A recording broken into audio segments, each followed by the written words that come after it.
Inside the Birds is back. What's going on, everybody? It's Geoff, Mosher, Adam Caplan, another Inside the Birds presented by our good friends at the Ocean Casino Resort in Atlantic City. It is the exclusive Jersey Shore resort of Inside the Birds.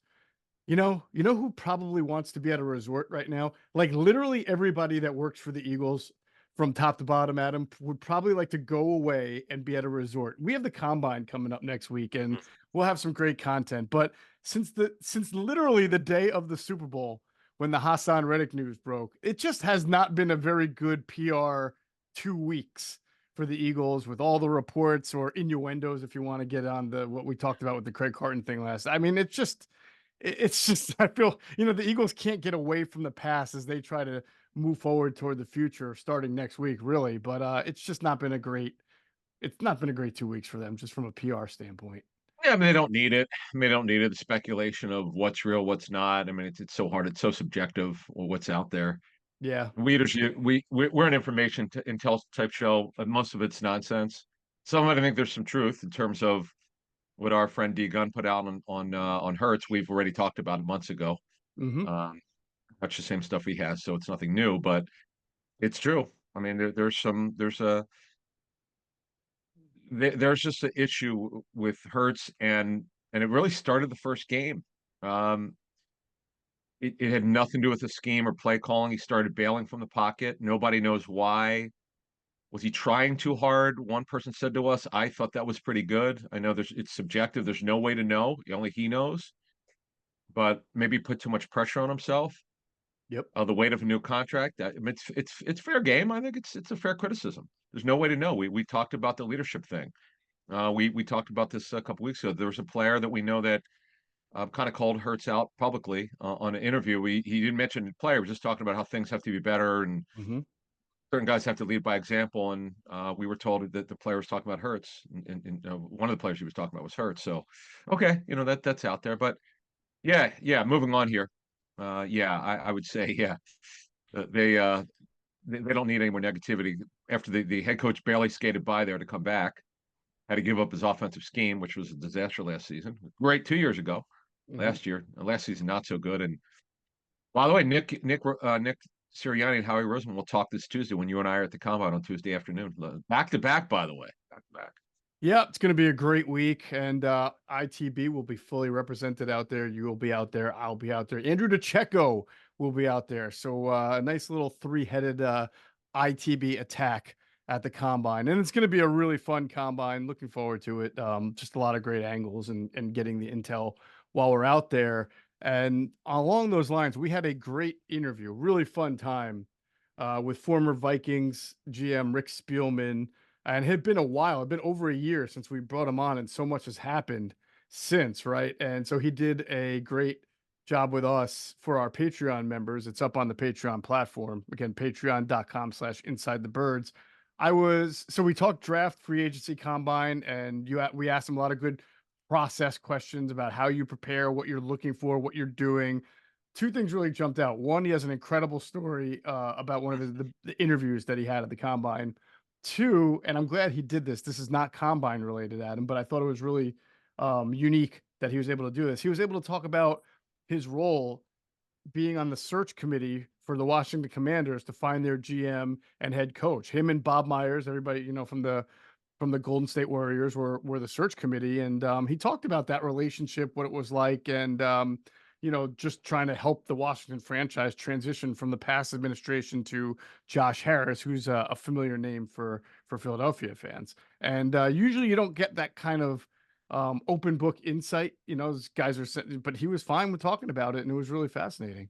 He said there he was allowed to because there's certain things he couldn't talk about, certain things he could in terms of that situation. But these are usually only half an hour. Wound up being an hour. He had so many things to say, and how he prepares for the combine, breaks that down, and what to look for, what's real and what's not in terms of information. The tampering stuff, it was kind of funny. We were talking about that in passing.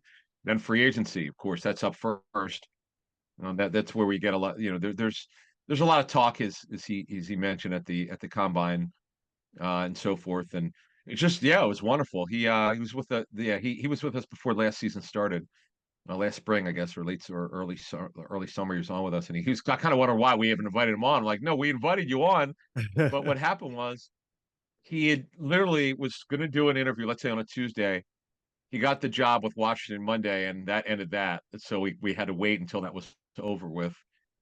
So they've got their general manager and their head coach in the same division as the Eagles. So I wonder if Rick seems to be happy because as he told us on this, he consults for some colleges. He just did the Washington one. He's heavily involved in the media. He's got his with the First Pick podcast on CBSSports.com, which he loves doing. And yeah, he's heavily invested in the media. So I don't know. Usually when former GMs say oh, I'm not going back, they almost always go back if they have a chance. I'm not so sure. He seems to be enjoying himself. Yeah, he certainly did. And it was a really great time to talk to him. And he's very good at articulating his points, the vision that he had as a GM, what teams typically do, how they did it, and always has great stories. So again, you can catch that on patreon.com/inside the birds. And I know we've been talking about it. We just have to work through a couple of things, but very soon we expect to have some more announcements about additions to that platform. Um, Speaking of our Ask ITB live stream, we will be doing one from Indianapolis for our Patreon members on Wednesday, right? Wednesday night. Yep. This So as Wednesday, we've the been doing. 28th. Yeah. Yep, 8, that'll 8 be p.m. fun. Eastern. Yep. For the newbies, in fact, we got even more new people came on. Jeffrey and Steven who just joined us earlier this week. You'll want to be in there. We gave out pretty significant information a couple weeks ago. A couple people's eyes popped out. Yeah, that was kind of funny. And then I put something in our Discord chat, by the way, a couple things that people were surprised about. And that's a good place to do it. And we do the Discord chats the weeks we don't do the live stream. So we're chatting every week, whether it's video with you guys who are with us, and it's usually 45 minutes to an hour, or Discord chats are half an hour. We try to do them on Wednesdays at 8 p.m. Eastern, by the way. Yeah. Yeah. And we also want to welcome Daniel. He's a new member who just jumped on within the last few Okay. hours. So thanks to him. Cool. All right, before we get into the other part of the podcast, which is finishing off our look at free agency, early look at free agency, we did offense in the last pod. We'll finish up the defense free agency this pod. The Eagles did make a signing. We'll go through that.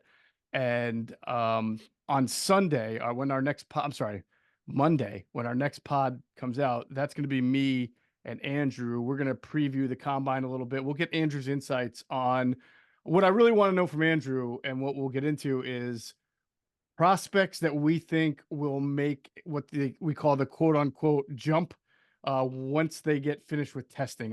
We know the Eagles put a lot into athletic testing, not be all to end all, but analytics is important to them. And there are certain prospects who have blown it up at the combine, Jordan Davis being one of them, who have really quote unquote increase their stock. Sometimes they're already there and it's just the fans learn about it. But there are times where guys just really blow it up and forces teams to go back to the tape and see if that matches with the way they play. And Andrew's really good at identifying that. So we'll find that out.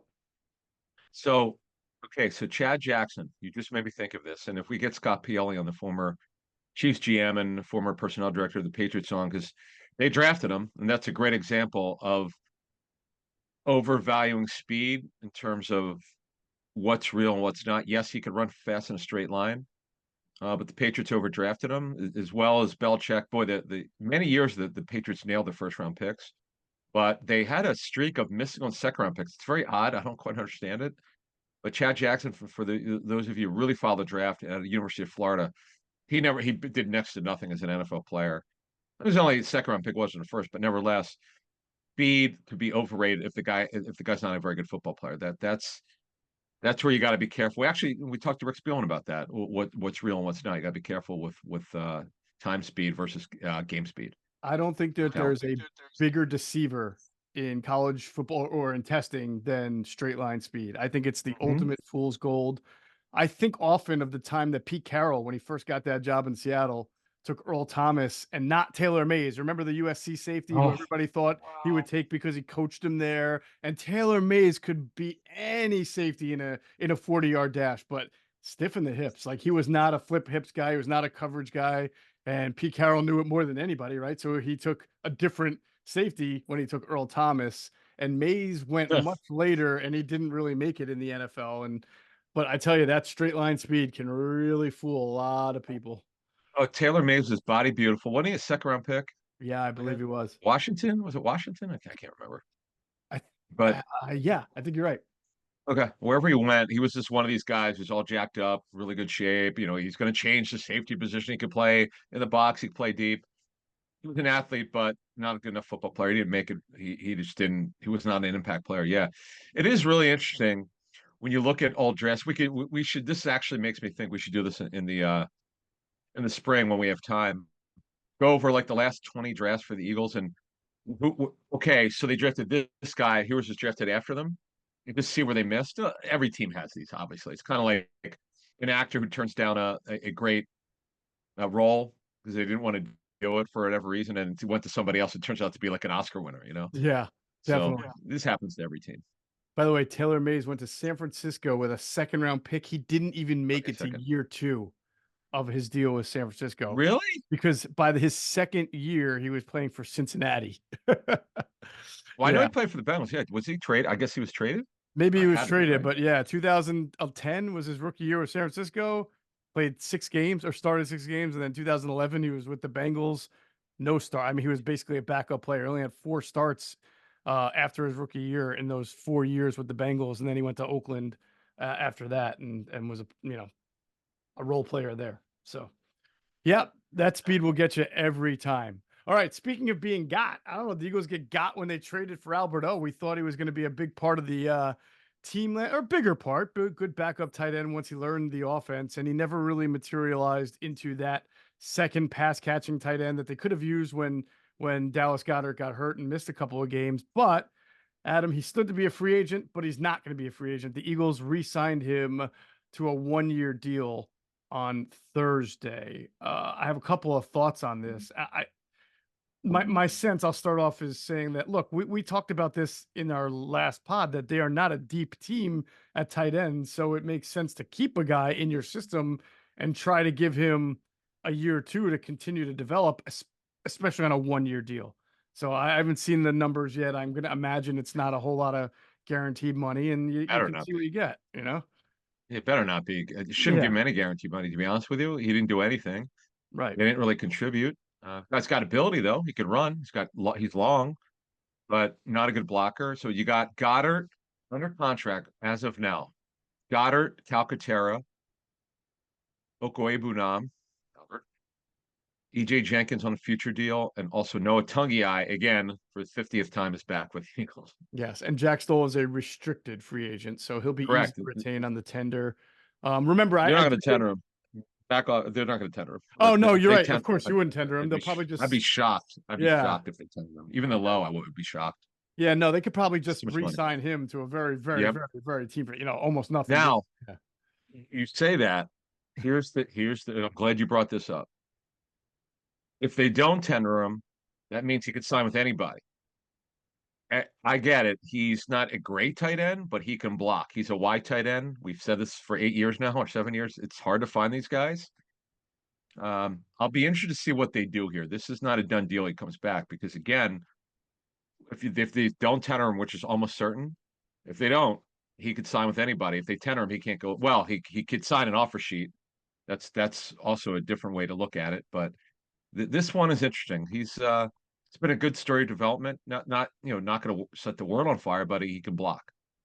Definitely. All right, we'll see what happens with him. And I do think that with Albert O, maybe there's a sense of throwing out last year because now you're bringing in a new offensive coordinator who has known to have systems where tight ends, pass catching tight ends, have flourished. We've talked about that, right? Whether it was Dalton Schultz or whether it was who was it before Schultz? They had a pretty good Ferguson started to come, even though he was Ferguson's best year was last year, and Milton Moore was already moved on. He had the year 1 of Ferguson, and then you mentioned, and you're right on this, that the Chargers tight ends might not be household names, but they were used quite a bit in the red zone in that offense last year. So you'd bring back Albert O and see if the new offensive coordinator brings out a little bit more than last year's offense did.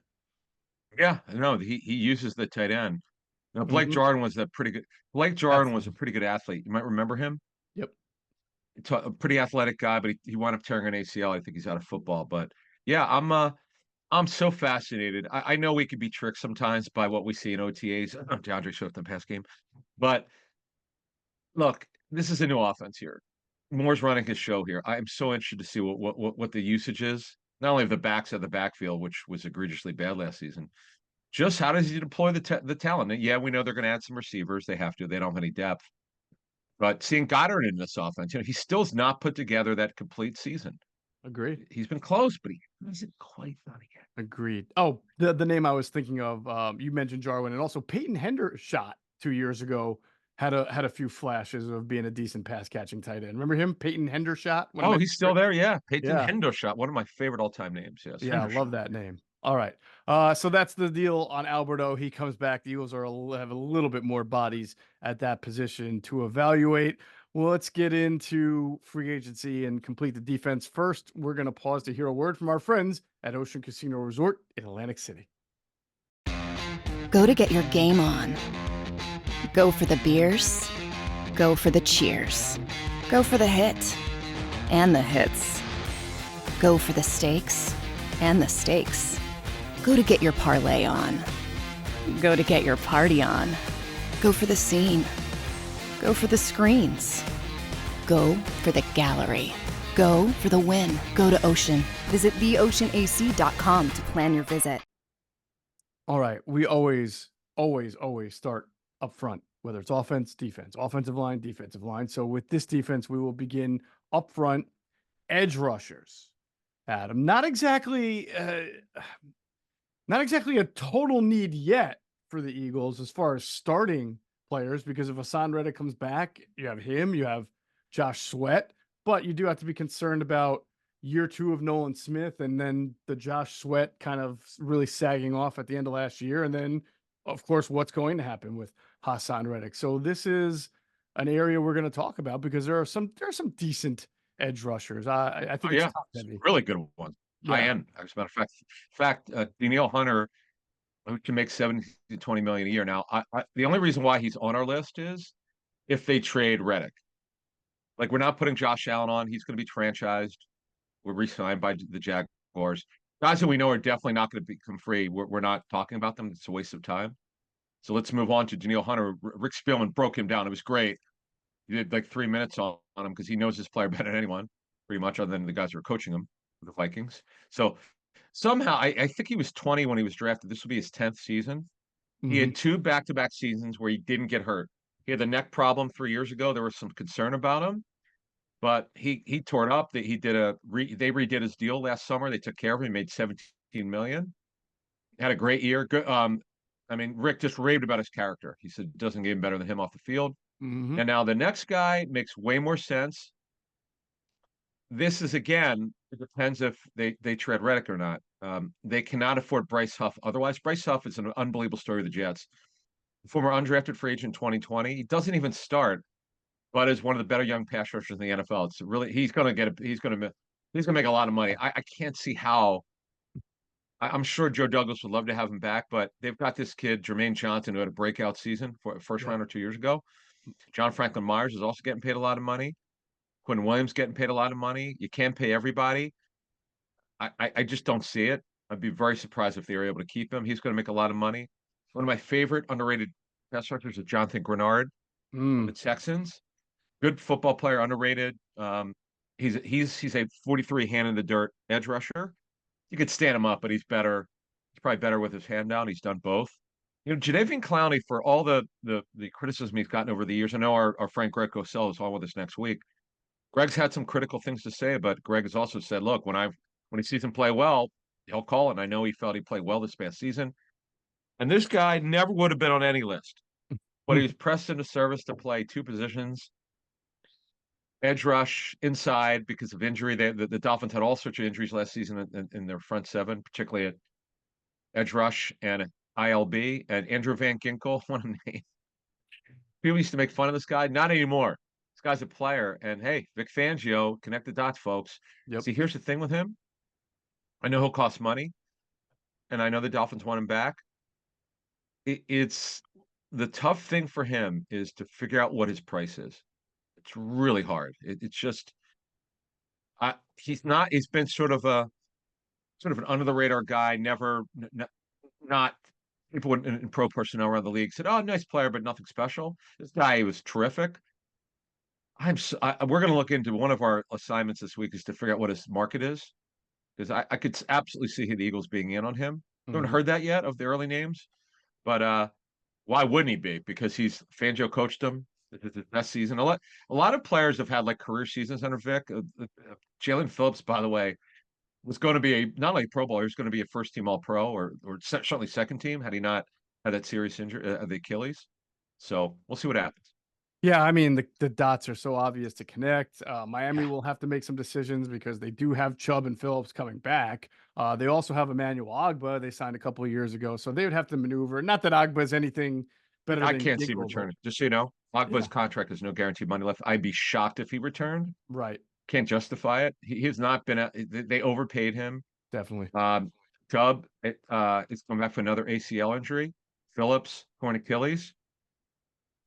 You're right. It's not going to be easy. They've got a lot of money. They got to figure this out. But man, this guy was drafted by them in 2019, the 5th round out of Wisconsin. Hmm. He's become a player. He did end the season on IR, but it's not supposed to impact the next season. It's the second time in 5 years he's been on IR. But this guy's a player. I'm funny looking hair. I'm interested to see what I'm interested to see what his market is. This is going to be a fun one. Yeah. By the way, was there a Miami Dolphin that did not end the year on IR? Just wondering because Crazy. it seemed like No, all of them in the front seven did. So weird. Yeah, so Daniil Hunter yeah. is a great player. Probably more well-rounded than Hassan Reddick, but if you're the Hmm. Eagles Way and more. you're going to move on from Reddick because you're not sure about paying a 30-year-old pass rusher, X amount of dollars per year, do you really then just go ahead and turn around and give that money to a guy who's about to turn 30 just a month later than Hassan Fair Reddick? enough. Well, Fair doesn't enough. sort of, I mean, he's a great player, but I think the market for him is going to be really good. Teams that have Oh more yes. money to spend will probably I just don't see it happening. I see Andrew Van Ginkel in a second. Clowney, I agree with you. He played well. I think it's noticeable that he seems to play well when he's surrounded by a lot of talent, as opposed to having to be the top pass rusher. Obviously, Mike McDonald did a Mike McDonald. No, not Mike McDonald. Who was the defensive coordinator? I always get for the Ravens. His name was Yeah, Mike McDonald. Yeah, I mean, yes, Mike. I get him yeah. and the Miami coach. I don't know why I can't. Mike Oh, McDaniel, McDaniel, Mike Mike McDaniel. McDonald. Yeah, yeah. Anyway, yeah, Mike Yamo be there. McDonald had a good plan for Jadeveon Clowney. I Mm. don't know that he comes here. I don't know. I just again an older guy. I think the Eagles, if they're going to do anything, like you just Agree. said, try to get younger if they're going to move on from Reddick, like a guy Uh, like Huff, or yeah, if they can afford it, or yeah. Van Ginkel. Huff would make so much sense, but here's the thing: they have to make a decision. We talked about this a couple weeks ago. I asked you flat out: is this a team in transition? It sure looks like it is. There certainly should be a playoff team, but is this a Super Bowl team? Not as they're constituted right now. I understand we're not even in March yet, so they have to look at free agency first in the draft. But to me, man, it just looks like it, it's going to be hard to pay certain players. But to me, you're right. Hunter would be too much to pay. To me, Grenard would be a nice one. Now, here's another thing for you. What happens with this group here? Of let's say, well, Reddick, by the way, is under contract. So let's assume for now he's going to be an Eagle, right? Mm-hmm. They still need depth. Who's their third pass rusher? I guess Nolan Smith or Brandon Graham. I mean, who knows? You're right, but not a young Yeah, developmental guy. I mean, they don't yeah. have that. Yeah, I think that's what makes the Van Ginkel connection so key here. He may, because he's a tweener, right? He started off as I think more of an outside linebacker. They turned him into an edge rusher. It worked, but he's still not a guy who has a defined position. Because of that, other teams may struggle to figure out where they would want to play him, what the market for him. I could see the Eagles, especially with Vic having a say in it, saying like, this is going to be a guy who could come in here and give us a great rotational pass rush. And if Josh Sweat doesn't get back to the level, if he really starts to, whether it's the knee or whatever, and he wears down, man, you can play Van Ginkel a lot of snaps. He's young. So I can see Yeah. those dots there a lot easier than some of the other names that we mentioned. But I will say this, though. I'm glad we're having this discussion because I think some people are going to be like, the Eagles don't have enough money to go out, especially if they're going to pay a corner or pay a safety. Remember in 2019, they needed defensive back secondary help so badly, right? They're 2 years removed from the Super Bowl. They were playing the Cravon LeBlancs and the Josh Hawkinses and the Chandon Sullivans, right? They wanted to sign. You were all over this. They wanted Byron Jones. They offered him a truckload of money, right? They didn't get Byron Jones because he went to Miami. So what they do, they turned around and gave a lot of money to Javon Hargrave, which is not something most people saw coming until you and I. We came back from the combine and we were saying we got some intel and we were saying, hey, don't think defensive line is out. And they wound up A, giving a lot of money to Hargrave, and B, trading for Slay and then redoing his contract to give him some money too. So they can make it work here. Oh yeah, you remember the reason why. First of all, the Eagles, as we've talked about ad nauseum, with these option bonuses, they're basically inside contract signing bonuses. They don't go live until second year. Mm-hmm. So the Eagles get away with it the first year, minimum base salary, low cap number, and then the cap starts. It starts hitting the second and third year. So, no, the reason why I said who's the number three, yeah, obviously it would be Nolan Smith under the scenario, but he hasn't proven to me He anything. has to show it. I know right. he's a first round pick. He's got to play. I get that, but man, you can't rest on your laurels. You just can't assume that. There's a reason why he dropped. I mean, he was a tweener. I mean, the Eagles thought they got a good value. They didn't know they were good at drafting him. They had no plans on drafting him because they didn't think he'd be there. Right. They thought he was a good value. They went by their board and they drafted him. So, look, there are other guys that I like who are sort of third guys, could start if you need him. Mike Dana just won another Super Bowl. Was a very underrated defensive end. He probably would like to start. He wouldn't be starting if Reddick is back. Then there's some minimum guys who won't cost very much at all. Carl Lawson, who was once a big time player, but yeah, torn Achilles. And I know that the way you said that, I'm sure that's what you were. I mean, he was right? he was Lawrence Taylor in his first training camp with the Jets, and then he goes and tears his Achilles. It was terrible. It's terrible. Do you know I was there that day? I got there late, and I remember finding out. DJ Wanham, who I wish I would have asked Rick about him. Wanham is a starter. The Vikings, another edge rusher. He probably would be out of the Eagles' price range. Now, there's some guys who never developed, like Darrell Taylor with Seattle, never became the player. He should be cost effective. If they want an older player who's played in a variety of schemes, Kyle Van Noy's always been a favorite of ours that we've talked about in the past. Yeah, so Charles there's good Harris guys out there. Cheap. What's that? Charles Harris would be Charles Harris. Charles Harris got benched by the Lions. I was a stunner. Like, he discovered his career, rediscovered it after being a draft bust with Detroit a couple of years. And then this season he got benched. He was like a weekly inactive. That's a good one. Yeah, I thought about that. You know what? He's fit in the scheme, and he's not going to cost anything. That's a good one.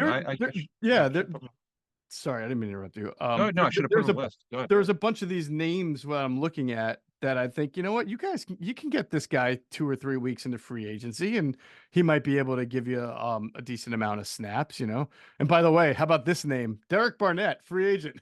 I know, and he had a ton of sacks in the wide nine. Like, he is the like. It's funny because you look at every team that most teams don't run it. The Texans run it. Matt Burke is their D coordinator. He's their.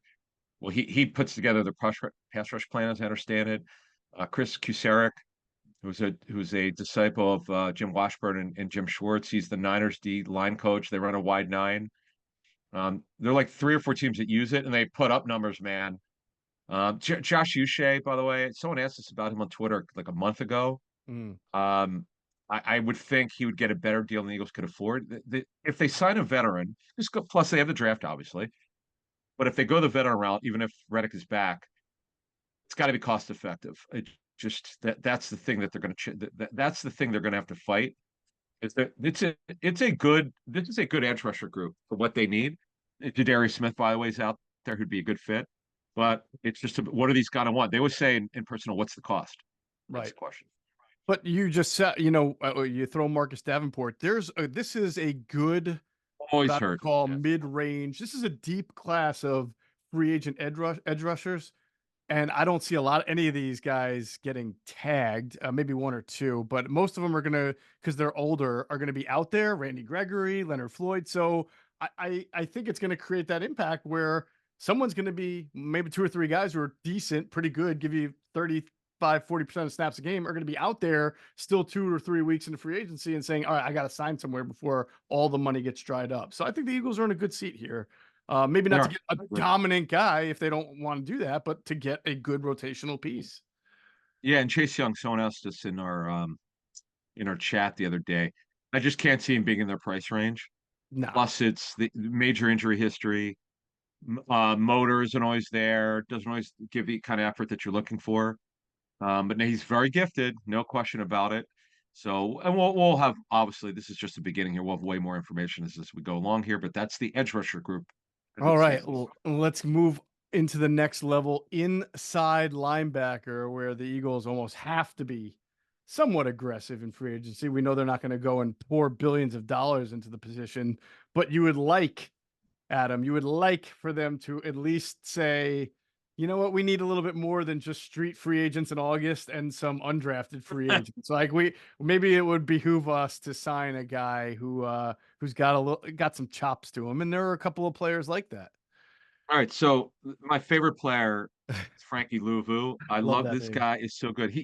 Panthers are going to keep. I know for a fact they're going to do all they can to keep him. Mm-hmm. It's not going to be franchised, but they're going to want to keep him. So I put him on a list. If somehow he makes it, now he's going to cost money. It's been a great story. He's a guy that not a lot of people know about. Been a great story of development. I think he was with the Jets earlier in his career. But Louvu's a very underrated player who could cover. He could rush. He's a good tackler. Aziz Al-Shire, formerly the Niners, and he was with Tennessee. He was with Ran Carthon last season. With the Titans, he could play in a variety of schemes. He's a good player. I'm sure he's going to want to get paid. See, this is on your point earlier. This is a buyer's market, man. A lot of these positions are buyer's markets. Mm-hmm. He would fit. Josey Jewell played for Fangio. He's a good player. He's had some injuries, but he's a good player. Jordan Brooks has had plenty of injuries, including ACL, but he's a terrific football player. Yeah. Former first-round pick of Seattle. Drew Tranquil, who's had a lot of injuries in his career. You might remember from Notre Dame. Very athletic. Inside backer, signed a low end deal with the Chiefs. It was a backup, then had a start. I remember from the Chargers. This would be a really good guy. Would fit. Yeah, I mean he was offered. The Eagles offered him last year. He took the Chiefs offer. I think they were. Oh, okay. I didn't remember that. Okay, good. He actually came out recently and said it. Oh, cool. Nice. Yeah. Oh, really? Interesting. Okay. Mm-hmm. Devin White. I know we're going to get questions, so we'll just address it. He got benched last season. They declined to offer him an extension smartly. He looked like a stud earlier in his career. No, I'd be all over this if I'm Howie. Why? This guy's young. He's talented. He could run. He could cover. I get that he did not play well and he got benched. Sometimes guys need to change the scenery. So you offer him a chance to start here. There's no way he's gonna, in my opinion, be in the Eagles' price range. He may get overpaid by somebody. Here's the thing, though. He got benched. I know. There have been some guys who've gotten, Alshon Jeffrey had the suspensions. He still got he only got one deal for the Eagle. I'm thinking of guys who have had like a little adversity, whether it was a suspension or being benched. Yeah. He did come back and then played in the playoffs. So it was a 1-game benching. It wasn't like he was No, but dude, he got I know he was playing poorly. Yeah, but he actually got his playing time because he started sharing the under the radar guys were playing over him. Like he would play, but they started rotating him and then they benched him. And the year before he also didn't play well. So yeah, 26 years old though, and I just feel like there'll be a team that offers him more than the Eagles are willing. Right. I mean, I'd do $5 million, but that's just me. Maybe the Eagles would do that. Yeah, I mean, yeah, but have the Eagles ever done $5 million on a linebacker? I mean, Nigel Bradham renegotiated after that great year to get $8 million. Like that was after. Well, but I get or maybe $3 million upside of 5 or something like that. But okay. Owen Burks, who's an inside linebacker. He used to play for the Packers and filled in the Super Bowl. And you might remember he actually filled in for Greenlaw after he tore his Achilles. Yeah, player. He won't cost much. What's that? They went right after him. Yeah, I know. Good player though. He's been productive before. Not going to cost. He'll be cost effective. Cody Barton, who's certainly an inside linebacker. Willie Gay's very physical. Has had some off the field issues, but Certainly should be cost effective. And that would be it. That's pretty much it for the guys who I think would fit. I'm going to look into while I'm there next week. I want to see what his price range is. Obviously, if it's too expensive, the Eagles they're not going to play market. The Eagles will never pay market for an inside linebacker. I mean, they didn't even make Edwards an offer, we were told, so to come back. So that's that. You know the Eagles now. It might change a little bit with Vic here, but their normal strategy, if there's gonna be this many pretty adequate to decent inside linebackers on the market, they're gonna find the one who slips through the cracks, and then they get on a 1-year deal for $3 million, like you said, and maybe it's Jewell, by the way, who played for Vic in Denver, right? I mean, Vic was there for most of Josey's career, if I'm not mistaken. In fact, what's Alex Singleton doing these days? Because if he was Soul Alex, Soul Alex. By the way, Soul Alex at the Super Bowl. Uh-huh. Forgot he was making. He got a TJ Edwards deal, making $6 million a year, and I said, dude, so happy for you. He got basically great. 2 years of fully guaranteed money. Wow, that's nice. You know what? He puts a ton of tackles up. I mean, he's making a good living. Good for him for all that he's been through. Sure. So cannot wait to see what the Eagles' approach is here. They have so many needs, and there are so many moving parts with this football team, particularly on defense. Not as many on offense, but defense. My goodness gracious! I mean, we got to look at how many off the top. Like, if you had to guess, we're not holding you to this, but just a guess. How many new starters could we have for the Eagles? Do you consider Nakobe Dean defensively? Yeah, I know. Yes. Okay. He was a starter start season. Okay. Well, let's look at this way. Jalen Carter was not a starter. He'll be starting this year. If Cox comes back, he's got to be a third tackle. You can't have him. Jalen Carter's got to be a starter with George Davis. Right. So there'll be one there, right? One of the inside backers, they'll certainly have one there. Right. Bradbury can't be starting. What's that? Definitely one corner. Right. Yep. So what do you think? 5, 6, 4? Two safeties would be 5, and if you call the Eagles a nickel-based team, then new nickelback probably 6, 5 or 6, which is like half the defense, a little more, Which is last year. 6. By the way, they had 5 plus Maddox when he got hurt with 6 changers. Jeez, it's warranted, no doubt about it. No. Oh yeah. Yeah. So I'd keep an eye on the veteran release market. They call them cap casualties, but they're really not. Yeah. It's just that the team wants to move on because they do think that the price is too high for the value that they're getting. So that position more than others, you see a handful of them. So I would keep my eye out on that as well. Honestly, there's really no such thing other than the Saints, who are always pressed against the cap. Teams will tell you, if we wanted to keep the player, we were going to keep him. They're not teams. Rarely, you talk to any general manager, rarely cut players they want. It's just the way it is. Yep. Now, if you didn't have a salary cap, you keep everybody. Well, not everyone, because if guy can't play, you cut him. But it's the most overused term by the media, who has no idea, because they're not talking to anyone who does contracts. They'll tell you, like, they'll correct us. They go, no, that's not a cap casualty. What are you talking about? I'm like, well, what do you explain that to me? Right. Go, no, we don't want the player. It's like, we could use the cap space. We could have restructured the guy's deal. We didn't offer him because can't. If it can't help us, he can't be on a roster. That's it. Like Byron Maxwell was not a cap casualty. Namdi was not a cap casualty. If they were making $50, they probably still weren't going to be Eagles the next year because they just 100%. You just said it. Yeah. You just gave the best example. Oh man, what Byron Maxwell? What a disaster. Yeah, that's a tough one. Anyway.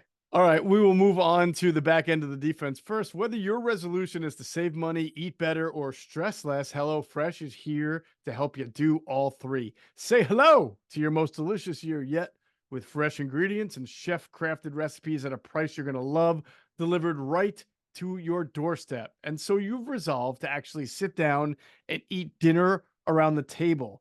What do you do about those nights when your schedule is jam-packed? You turn to HelloFresh's lineup of quick and easy meals. That includes their 15-minute recipes, which are designed to help minimize mealtime stress. The 2 big M's there: minimize mealtime stress.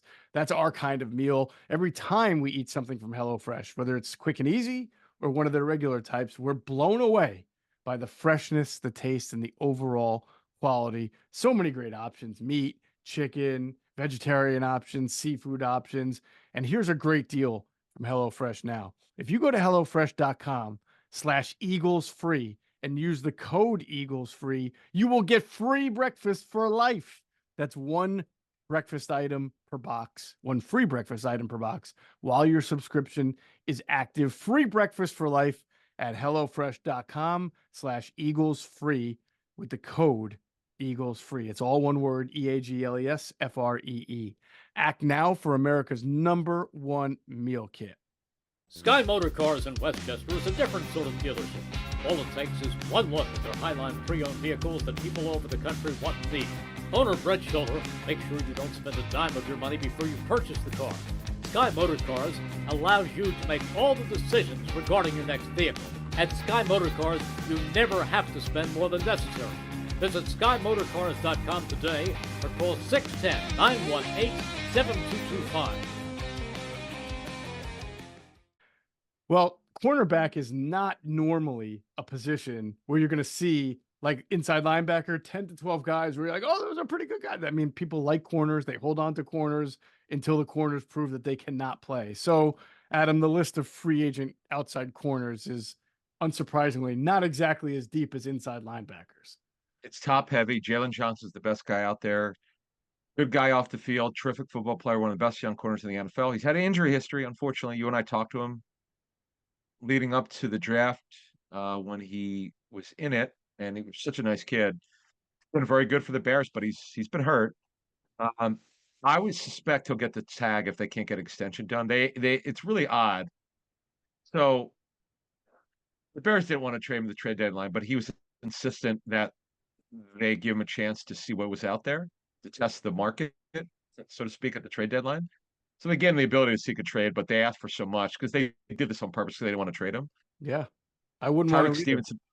Yeah. I mean, if you're the Bears, I mean, you should not trade your best players away. I mean, yeah, I know he's been hurt. It's not an easy contract to figure out because he's missed some time, but Tyreek Stevenson's his backup who was drafted last season. So I don't see him coming to market, but we'll put him on the list because the Eagles need a major player, young player at corner, man, in the worst way. Tyreek is a nickel corner though, right? Because he was a safety at Illinois with Sidney Brown, and then he was a nickel, a very good, by the way. He had a really nice rookie year. I mean, this guy looks like he's going to be a player, but I don't know that he can move into the outside where Jalen was and play there. They think he is my understanding. So, well, they do play a lot of zone. Happens. I mean, that is an Eberflus. Okay, I can see it. Yeah, and the Eagles play a lot of zone. Under Vic plays a lot of zone. So L'Jarius Sneed, I'll just address it. I don't see him being a fit here.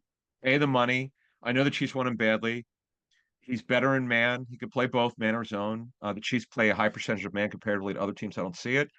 Dory Jackson, who the Eagles had significant interest in a couple years ago. In fact, he talked about it, that the Eagles were after him. Mm-hmm. But he's older now. He's had a lot of injuries. He can return. He would be cost effective at this point. I mean, he had his big deal, but to me, you got to get younger. Kendall Fuller's near 30, who's another guy on there. Now, here's a sleeper for free agency. I know he's had some injuries, inconsistent player, but he's gifted. He's a physical player. It's Christian Fulton, formerly of the Titans. Well, formerly he's a free agent now. I'm just looking at the list. Chidobe Awuzie is out there. Stephon Gilmore's older. You want to get young. I'm looking for younger corners, really.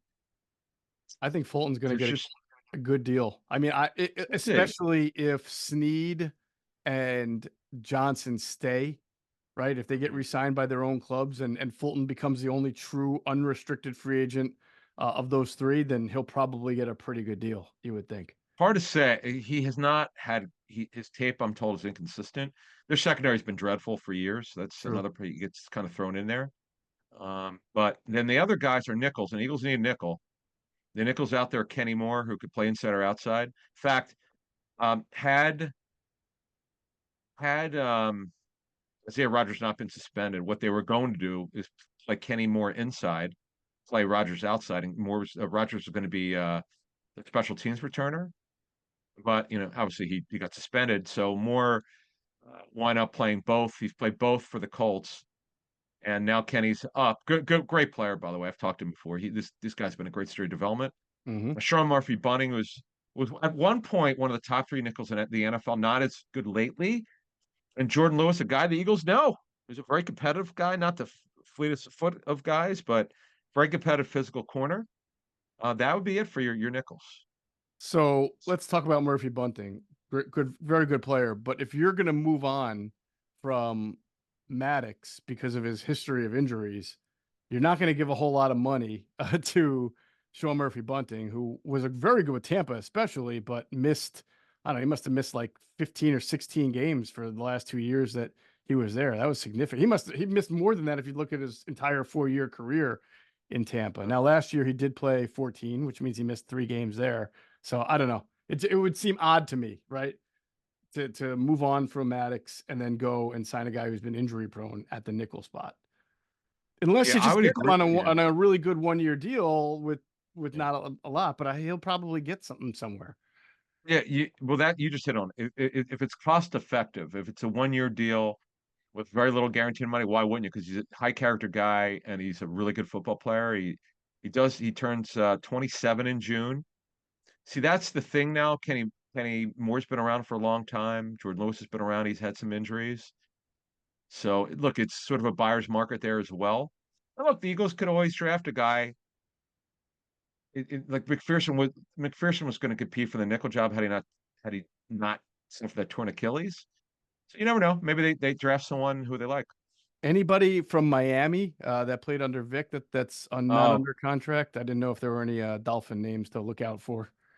at corner or just overall, you mean, Just on at defense? nickel or corner. I mean, I know Eli Nick Apple was Needham, yeah, Nick Needham could play nickel. Yeah, he's a really good story development former undrafted free agent. there. Okay. Oh, we'll talk about safety. We've had questions about the guy. There are a couple. There's one guy in particular that someone asked us about in the chat. We'll address that, but you got to be careful with guys who've been constantly hurt in their career. Mm-hmm. It's this free agency. I have to tell you, particularly in defense, is a buyer's market. There are a lot of journeyman or veteran guys who've been hurt or clearly are going to be signing a 1-year minimum deal or close to it. And that like when you hear safety, there are so many available. And there's some guys who are really good. It's just someone replaced them. Guy got hurt. Someone took his job. Gardner Johnson lost a Mm-hmm. job in Detroit. So yeah, there are guys out there at safety. All right, so let's talk about safety because there's one safety I think who would be a really good fit in the Eagles system, and he probably deserves a top of the market deal, but I don't know if he's going to get one, and that's the Washington safety Cam Curl. Yeah, Curl I think he'd be was a a really good fit for the great Eagles. find. It's going to cost money in the double digits per year. Yes. It certainly would be at least 10 million per year. It's interesting. And I remember we did some reporting on this, and then I got something. I got something recently on Marcus Williams. And the Eagles came in. Not only were they close to Marcus Williams as reported at the time, they actually upped their offer, but it was too late. Like they added something at the end, and they couldn't get him. But it tells us that yes, they are absolutely willing to spend money on safety. Now, going forward here for the Eagles, you said it earlier. We know they're going to have one opening, most likely, and it could be two. But will Blankenship still be a starter? That's right now. He's a starter. He is under contract. Byard's under contract. We know he's not coming back with the same money if he comes back at all. But if they want to get younger, the guys to look at, and they're going to cost money, is the aforementioned Cam Curl Mm-hmm. uh, of the Commandos. And boy, Cosell loved him. Greg put us on him 3 years ago. I love when Greg comes up with these guys that no one's really talking about, or like seventh rounders, undrafted free agents. This was Greg's guy, his first year in the NFL. I Mm-hmm. love him.